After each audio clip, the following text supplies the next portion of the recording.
Hi everyone, I'm Robin Gregory from the Northern Integrated Family Violence Services team, and I'd like to start by acknowledging that I'm recording this interview on the land of the Wurundjeri people of the Kulin Nation and pay my respects to elders past, present and emerging, and any Aboriginal people watching this interview.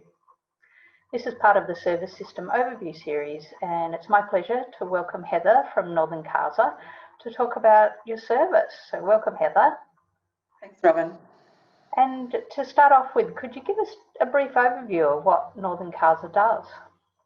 Certainly, yes. So Northern CASA, Northern Centre Against Sexual Assault, provides counselling and support for people over the age of 12 who've experienced recent or past sexual assault or abuse.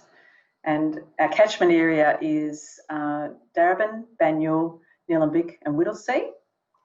And we provide both crisis care and sort of more supportive counselling in an ongoing way. Our main office is in Heidelberg, but we have 8 counselling outposts across the region. One at the Aboriginal Health Service, several in community health centres, La Trobe University Counselling Service and Headspace. We also provide advocacy for clients in relation to dealing with the legal system and other systems. Support for partners and family work, support groups, respectful relationships education in schools, and secondary consultation and training for other service providers.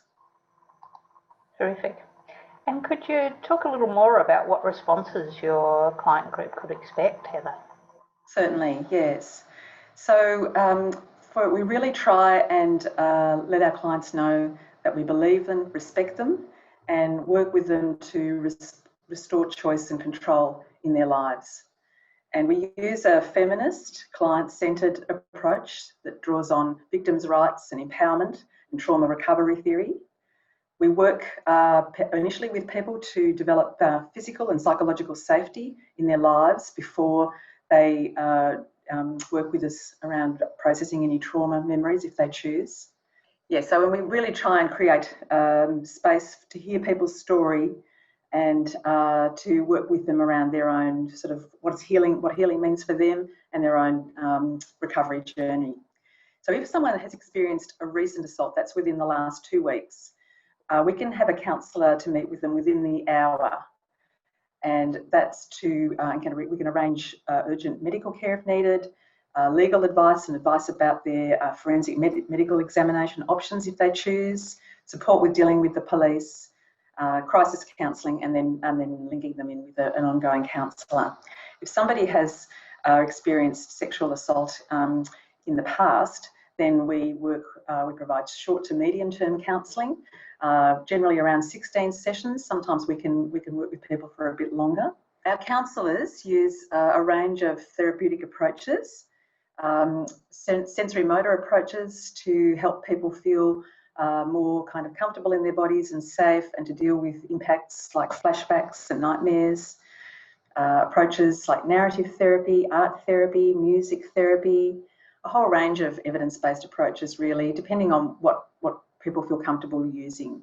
And both the crisis response and the ongoing counselling are available for children and young people as well as adults.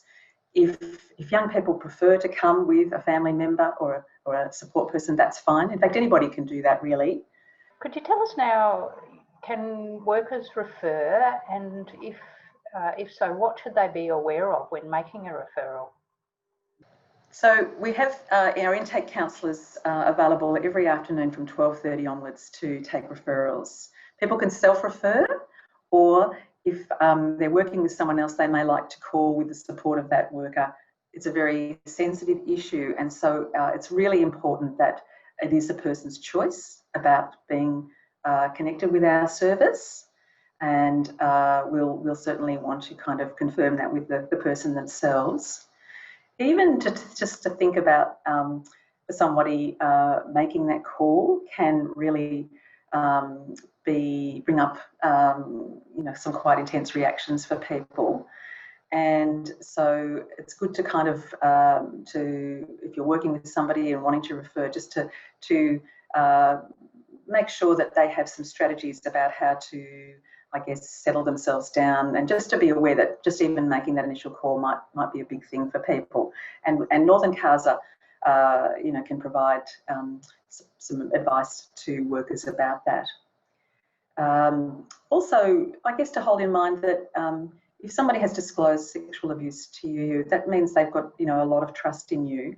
And it may be possible that workers could continue working with that person, even around some of that sexual assault history, with support from ourselves. And we are able to provide that kind of ongoing secondary consultation if workers are able to kind of, maintain that sort of therapeutic relationship with their client. That leads on to the next question. The Marram Framework highlights the importance of secondary consultation. So workers can obviously contact Northern CASA for a secondary consult? That's right, Robin, yes. So again, our intake counsellors are available, and that's part of a lot of what they do each afternoon as well. If they happen to both be occupied on calls when someone calls, we'll certainly try to get back to them, if not the same day, usually the very next day. So it's a very prompt secondary consultation referral service, secondary consultation service that's available. Have you got any other advice for workers about how they could support victim survivors of sexual assault, Heather? Confidentiality is important, so just be aware about checking with your client about what information they're happy for you to disclose and how they'd like that to happen. And the other thing, I think, is to let them know that recovery from sexual assault and sexual abuse is possible. I think that is important for us to demonstrate that hope to people and let them know that there are things that can help to deal with that experience and can help them to reclaim their lives. We know demand on the service system is huge. So what can workers do if Northern CASA is unable to accept a referral? So I think it's important, Robin, people to know that we can provide that crisis care response for everyone or anyone who experiences a recent assault in our region.